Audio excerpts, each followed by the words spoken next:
तो Dan day Dan, इस series का नाम तो तुमने सुना ही होगा, और अगर नहीं सुना तो अब सुन लो, क्योंकि ये सीरीज एकदम हटके है। इसमें मिलेगा तुम्हें कॉमेडी, सस्पेंस और कुछ ऐसे मोमेंट जो तुम्हारे दिल को छू जाएंगे। और सबसे जरूरी बात, अगर तुम बच्चे हो तो इस वीडियो से 100 किलोमीटर दूर रहो, क्योंकि इस एनिमे के अंदर ऐसे कुछ सीन है जो तुम्हारी सेहत के लिए सही नहीं है। तो सोच समझ कर ही वीडियो देखना। कहानी की शुरुआत में हम मोमोयासे नाम की एक लड़की को देखते हैं जो अभी अभी ब्रेकअप करके आई है, क्योंकि उसका बॉयफ्रेंड पैसे के साथ सब कुछ और भी चाहता था। उसके फ्रेंड्स कहते हैं अच्छा ही हुआ, वो एक नंबर का हरामी था, पता नहीं तुम्हें उस जैसा लड़का पसंद कैसे आया। जिस पर मोमो कहती है वो उसके फेवरेट एक्टर केन ताकाकुरा जैसा दिखता है, और मुझे हट्टे कट्टे मर्द लड़के ही पसंद आते हैं। मोमो जब जा रही थी तभी उसकी नजर एक क्लासरूम पे पड़ती है, जहाँ कुछ लड़के एक चश्मिश लड़की को परेशान कर रहे थे। मोमो को ये देख अच्छा नहीं लगता, इसलिए वो उसके पास जाकर बैठ जाती है और उन लोगों को भूलने लगती है। वो लोग डर के मारे कागज फेंकना बंद कर देते हैं। अब मोमो वहाँ से उठकर जा रही थी, तभी उसके पास वो लड़का आ जाता है। उसे लगता है मोमो उसको लाइक करती है, इसलिए उसके पास आकर बैठी थी। मोमो सब कह देती है मैं तुम्हें कोई पसंद नहीं करती। अरे बहन क्या कह रही है, अचानक जाकर एक लड़की के पास बैठ जाएगी तो ऐसा ही सोचा जाएगा ना, आखिर हमारे पास भी तो दिल है। तुम्हारे साथ कभी ऐसा हुआ है तो कमेंट में बताओ। फिर वो लड़का अपने मैगजीन के बारे में बताने लगता है कि यूएफओ और एलियन सच में होते हैं। ऐसे बहुत सारे सबूत हैं जहाँ यूएफओ को देखा गया है। मोमो बोलती है मुझे नहीं लगता एलियन होते हैं, लेकिन भूत जरूर होते हैं। ये सुनकर वो लड़का हंसने लगता है और कहता है छोटी बच्ची हो क्या, अभी भी भूतों पे यकीन करती हो। मोमो चैलेंज करती है अगर तुम मेरे बातें हुए जगह पे जाकर भूत देख लोगे तो तुम्हें मेरा नौकर बनना पड़ेगा। जिस पर लड़का कहता है अगर तुम मेरे बातें हुए जगह पे एलियन देख लोगी तो तुम्हें मेरा नौकर बनना पड़ेगा। रात में मोमो एक पुराने हॉस्पिटल जाती है जो सालों से बंद पड़ा था। मोमो उस लड़के का निकनेम ओकरन रख देती है। ओकरन कॉल पे कहता है अगर तुम हॉस्पिटल के छत पे जाओगी तो एलियंस तुम्हें पकड़ लेंगे और तुम्हारे बॉडी के साथ एक्सपेरिमेंट करेंगे। मोमो पूछती है तुम्हें कभी एलियन ने किडनैप किया था, जिस पर ओकरन कहता है शायद किए हो। मोमो को सब पता चल जाता है कि ओकरन ने कभी भी एलियन नहीं देखा। दूसरी तरफ ओकरन भी मोमो के बातें जगह पे पहुंच जाता है जो एक पुराने पैनल थी। ओकरन को भी पता चलता है कि मोमो ने खुद कभी भूत नहीं देखा, इसलिए वो चिल्लाता है अगर तुमने खुद कभी भूत नहीं देखा तो तुम इन पे यकीन कैसे कर सकती हो। जिस पर मोमो बोलते हैं मेरे दादी एक स्पीड मीडियम है, यानी वो भूतों से बात करती हैं। मैं उनसे बहुत प्यार करती हूँ और मुझे उन पे भरोसा है, इसलिए मुझे भूत पे यकीन है। अब मोमो पूछती है तुम क्यों एलियन पे यकीन करते हो। ओकरन कुछ नहीं बताता और कहता है किसी चीज को पसंद करने के लिए कोई रीजन हो ये जरूरी तो नहीं है। अब ओकरन अपने सामने खून के पंजों का निशान देखता है और उसके सामने एक डरावनी सी गुड़िया खड़ी थी जो असल में भूत थी। ये देखकर ओकरन डर के भागता है। उसके चीखे सुन के मोमो कहती है वो जरूर टर्बोग्रेनी होगी। कहा जाता है अगर ग्रैनी ने किसी को पकड़ लिया तो वो उस पर कर्स लगा देती है, इसलिए जल्दी से वहाँ से भाग जाओ। ओकरन लांगोट खोल के भागने लगता है, लेकिन ग्रैनी उसको पकड़ लेती है और कॉल कट हो जाता है। मोमो उसकी मदद के लिए जा रही थी, लेकिन उसके सामने 3 एलियंस आ जाते हैं। ये देखकर मोमो भागती है, लेकिन एलियंस उसे पकड़ लेते हैं और उसके कपड़े फाड़ने लगते हैं। होश आने के बाद वो देखती है उसके हाथ पाँव बंधे हुए थे। एलियन कहते हैं हम सर्पोलियन हैं, हमारे जाति में सिर्फ मर्द होते हैं, इसलिए हम क्लोन टेक्नोलॉजी से जनसंख्या बढ़ाते हैं, लेकिन अब हमें इंसानों की तरह रिप्रोड्यूस करना है, इसलिए हम तुम्हारे साथ टेक्स्ट करेंगे और तुम्हारे ऑर्गन यानी बनाना चुरा लेंगे।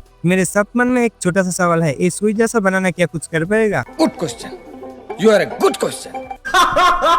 क्या जोक मारा भाई। जब एलियन क्रियाक्रम शुरू करने ही वाले होते हैं तभी मोमो के फोन पे कॉल आता है। एक एलियन कॉल उठाता है और तभी उसको जोर का लात पड़ता है और फोन के अंदर से भूत निकलता है। वो भूत और कोई नहीं ओकरन होता है जिसे टर्बोग्रेनी ने पजेस कर लिया था। अब ग्रैनी हर एक एलियन का बनाना कट के फेंक रही थी। दूसरा एलियन उस पर अटैक करता है, लेकिन ग्रैनी इतनी तेज थी कि कोई अटैक काम नहीं कर रहा था। तीसरा एलियन अटैक करके उसको दीवार पे फेंक देता है। एलियन कहते हैं हमने कभी इंसानों पे हमला नहीं किया, इसलिए चुपचाप अपना बनाना दे दो। ओकरन बोलता है तुम्हें जो चाहिए मुझसे ले लो, मैं बचपन से एलियन से मिलना चाहता था क्योंकि मेरे कोई दोस्त नहीं थे, लेकिन एलियंस भी मुझे इग्नोर करते थे। लेकिन एक दिन मोमो मेरी हेल्प करने के लिए आई, इसलिए मोमो के लिए मैं मॉन्स्टर बनने के लिए भी तैयार हूँ। मोमो बोलती है उन्हें देखा तो तुम एक असली मर्द हो। एलियन फिर से अटैक करते हैं और ओकरन तुरंत ही हार मान लेता है। फिर एलियंस मोमो के साथ क्रियाक्रम शुरू करने ही वाले होते हैं तभी उसको एक फ्लैशबैक आता है जहाँ उसकी दादी उसको अपनी शक्ति बाहर लानी सिखा रही थी। अब मोमो वही करते हैं जो उसकी दादी ने बताया था और अचानक उसके अंदर से साइकिक पावर अनलॉक हो जाता है। अब मोमो आदि मानव की तरह सब कुछ तोड़ के आजाद हो जाता है और एलियन को एक जोर का लात मारती है, जिस वजह से वो एलियन बिल्डिंग तोड़ के मून से टकराता है जो असल में एक यूएफओ था। मोमो देखती है ओकरन पूरी तरह भूत बन गया था। वो उसे काटने आ ही रही थी, लेकिन मोमो अपनी पावर से ओकरन के शरीर से ग्रैनी को बाहर निकाल देती है, लेकिन फिर भी ओकरन के अंदर कर्ज था। टर्बोग्रेनी कहता है मैंने उस लड़के का बनाना चुरा लिया है, जब तक मेरे पास बनाना है तब तक कर्ज नहीं हटेगा, अगर तुम कर्ज हटाना चाहते हो तो टनल पे आ जाना। ये बोलकर टर्बोग्रेनी ग्रैनी गायब हो जाती है। अब यूएफओ हॉस्पिटल से टकरा कर नीचे क्रैश हो जाता है। मोमो और ओकरन सही सलामत बाहर आ जाते हैं। यहाँ पर मोमो और ओकरन दोनों ही सही से होते हैं क्योंकि मोमो को एलियंस ने किडनैप किया था और ओकरन को भूत ने कर्ज कर दिया।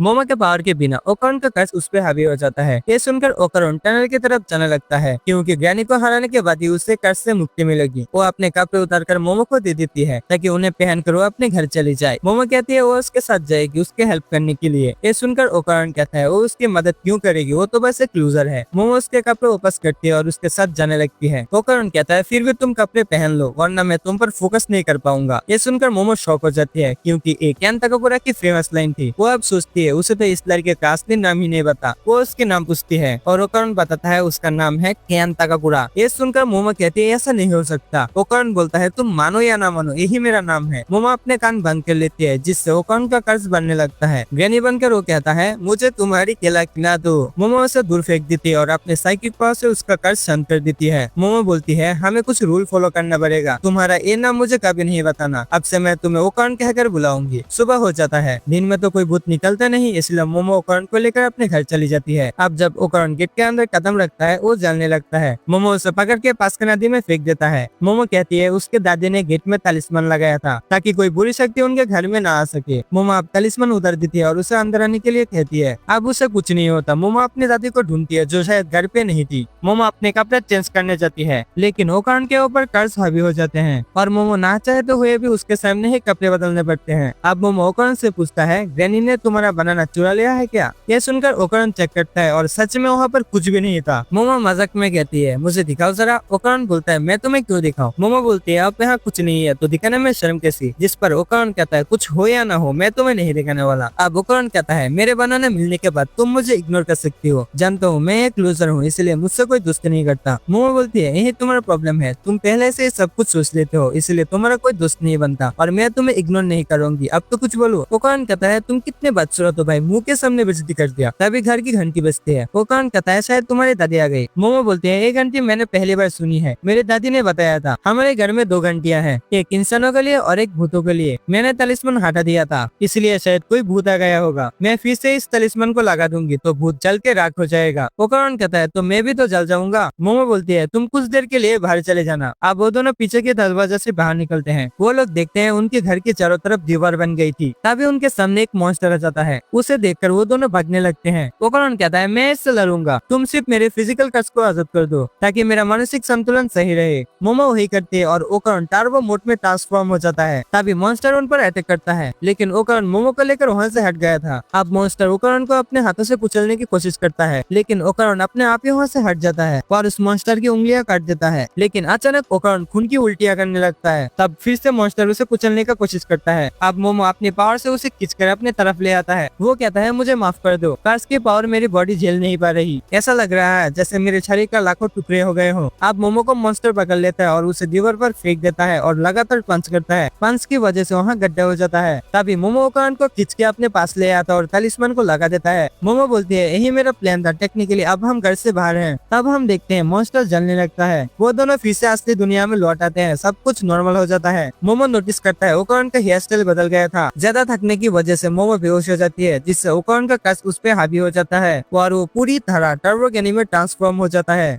ग्रैनी अब मोमो की टांग उठाकर उसे खाने वाली थी लेकिन अचानक ही उसे एक की लगन लगती है और वो नदी में जा गिरती है। ये अटैक और कोई नहीं मोमो के दादी ने किया था जिसका नाम सेइको था। टर्बो ग्रैनी अब सेइको के सामने से गायब होकर उसके पीछे से हमला करने की कोशिश करती है लेकिन उसके पास आते ही वो जल जाती है। सेइको बोलती है तुम तो सच में काफी तेज हो। लेकिन सेइको को लगा ही था कि ग्रैनी उसके पीछे से वार करेगी और उसने ग्रैनी के लिए एक जाल बिछाया हुआ था जिसमें वो फंस गई है। ग्रैनी अपने आसपास एक सर्कल देखती है जिससे बाहर कदम रखते ही वो जलने लगती है। सेइको बताती है कि अगर ग्रैनी ने लाइन क्रॉस की तो मर जाएगी क्योंकि उसने सर्कल के बाहर एक बैरियर सेट कर दिया है। सेइको खुद भी एक सर्कल में खड़ी थी जिसके अंदर एक कील ठुकी हुई थी। अगर कील को सर्कल के अंदर ठुका जाए तो अंदर एक बैरियर बन जाता है लेकिन अगर कील सर्कल के बाहर ठुकी जाए तो बाहर एक बैरियर बन जाता है। इसलिए ग्रैनी सेइको को छू तक नहीं पाई थी क्योंकि वो अपने बैरियर के प्रोटेक्शन में खड़ी थी। सेइको अब सर्कल के बाहर से कील उठाकर सर्कल के अंदर ठोक देती है और टर्बो ग्रैनी जल जाती है। इसके कुछ देर बाद मोमो अपने कमरे में जगती है। वो भागकर नीचे आती है तो देखती है उसकी दादी घर आ गई है और टीवी पर कार्टून देख रही है। सेको मोमो से पूछती है कि क्या वो कोई भूतिया जगह पर गई थी, जिसको मोमो बताती है कि वो नहीं, उसका एक दोस्त गया था जिस पर वहाँ कर्ज लग गया। मोमो सेको से पूछती है कि वो लड़का कहाँ है। सेको बताती है शाइन में जाकर देखो। मोमो भागते हुए शाइन जाता है और देखता है ओकॉन मजे से खा रहा था। अब वहाँ उसकी दादी आ जाती है और कहती है जब तक ओकॉन शाइन के अंदर रहेगा तब तक उसे कुछ नहीं होगा, अगर वो शाइन से बाहर निकलेगा तो वो मॉन्स्टर बन जाएगा। सेको बताती है कि टर्बो गैनी बहुत खतरनाक है, पुराने समय में उसे 100 किलो का गैनी भी कहा जाता था। अगर तुम उसे हारना चाहती हो तो तुम्हें गैनी को शहर से बाहर निकलना पड़ेगा, क्योंकि उस जगह की लोकेशन बाउंड स्पीड से गैनी मिली हुई है। अब लोकेशन बाउंड स्पीड वो होते हैं जो एक ही लोकेशन में रहते हैं और वो वहाँ सबसे ज्यादा पावरफुल होते हैं, इसीलिए गैनी को शहर से बाहर निकलना पड़ेगा। सुबह हो जाती है और ओकान को दूर से लगती है, लेकिन मोमो के बिना ओकान का कर्ज उस पर हावी हो जाता है। ओकान भागते हुए बाथरूम जाता है और मोमो को उसे हल्का होते हुए देखना पड़ता है। अब अचानक ही मोमो देखती है कि बाथरूम के अंदर टर्बो गैनी आ गई थी, जिसने सेको को फ्रीज कर दिया था और उसके नाक से खून भी निकल रहा था। गैनी मोमो से कहता है कि वो ओकान के थ्रू उससे बात कर रही है। उसका कर्ज वायरस की तरह है, जिस भी इंसान को ओकान ने देखा है उन सबको वो मर सकती है, जैसे कि उसकी दादी को। मोमो को उससे मिलने अजरत टनल में आना होगा, वरना वो ओकान के आसपास सभी लोगों को मार देगी। इसके बाद गैनी चली जाती है और सब कुछ नॉर्मल हो जाता है। सेको होश में आकर देखती है कि उनके घर का तलिस्मान भी जल गया था। अब रात में जाने से पहले सेको इन दोनों को खास कपड़े पहनती है। अब वो दोनों साइकिल से जाने लगते हैं, लेकिन रास्ते में ही वो लोग ट्रेन पकड़ लेते हैं और मोमो मॉडर्न कपड़े पहन लेता है।